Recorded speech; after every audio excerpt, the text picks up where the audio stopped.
Assalamualaikum warahmatullahi wabarakatuh.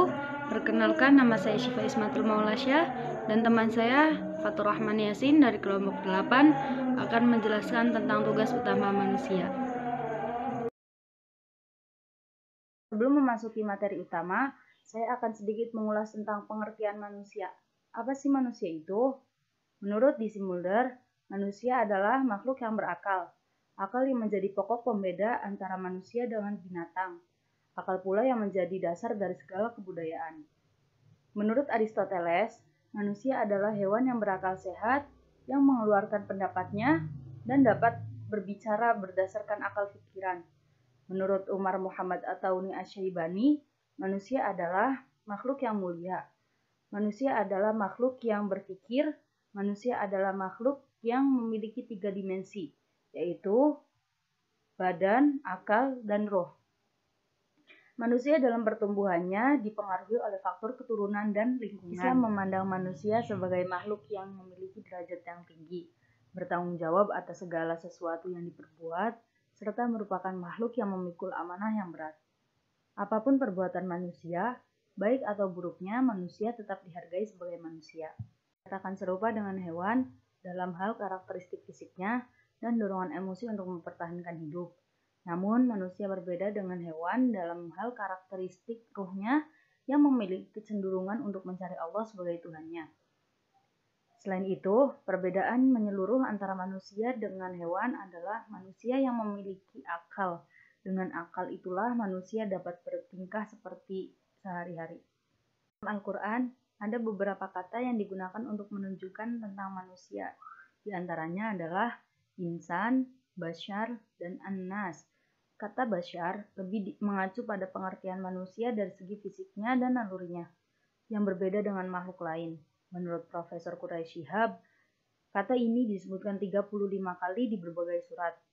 Sementara kata insan digunakan Al-Quran untuk menunjukkan bahwa manusia dengan segala totalitasnya. Bahkan Bintu Syati menegaskan bahwa manusia pantas mendapat derajat yang membuatnya pantas untuk menjadi khalifah di bumi.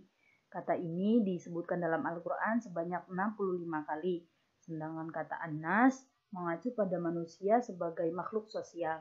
Kata ini disebutkan dalam Al-Quran sebanyak 240 kali. Dalam Al-Quran, Allah SWT menjelaskan bagaimana cara menciptakan manusia, yaitu pada Quran Surat Al-Mu'minun ayat 12-14.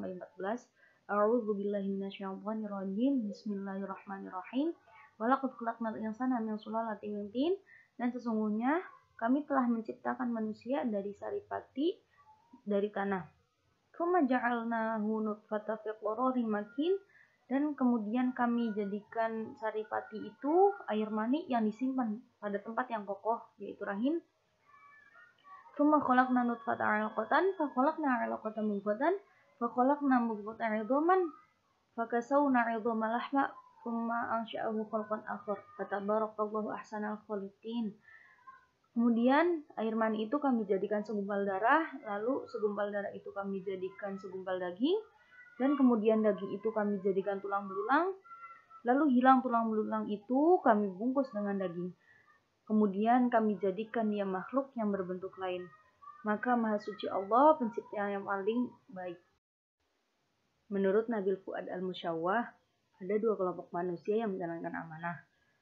Kelompok yang pertama, kelompok manusia yang menjalankan amanah. Kelompok ini dibagi menjadi 3. Yang pertama, manusia sebagai khalifah, dan ia bukan penguasa yang sebenarnya. Yang kedua, menjalankan sesuai dengan perintahnya. Yang ketiga, ia tidak boleh menentang perintah sang penguasa.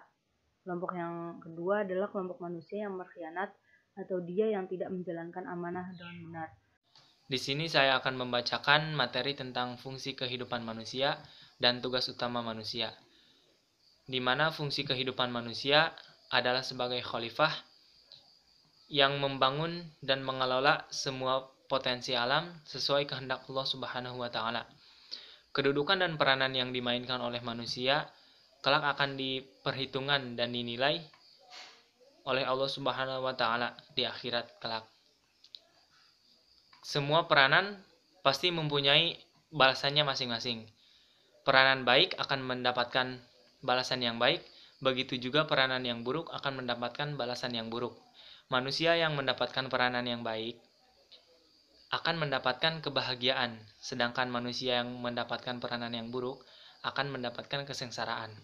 Fungsi lain kehidupan manusia di dunia ini adalah senantiasa menambah kesempurnaan dan senantiasa menambah kesempurnaan itu sampai akhir hayat.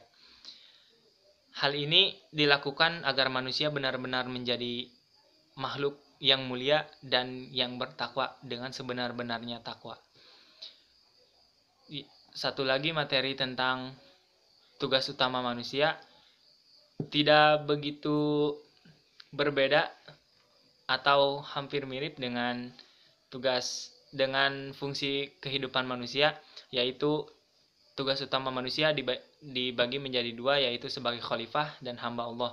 Sebagai hamba Allah yang harus selalu taat kepada Allah Subhanahu wa taala, dan sebagai khalifah baik di keluarganya, di masyarakat ataupun di organisasi, yang menjadi khalifah yang baik.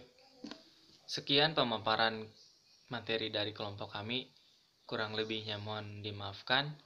Terima kasih atas perhatiannya. Ditutup. Wallahul muwaffiq ila aqwamit thoriq. Wassalamualaikum warahmatullahi wabarakatuh.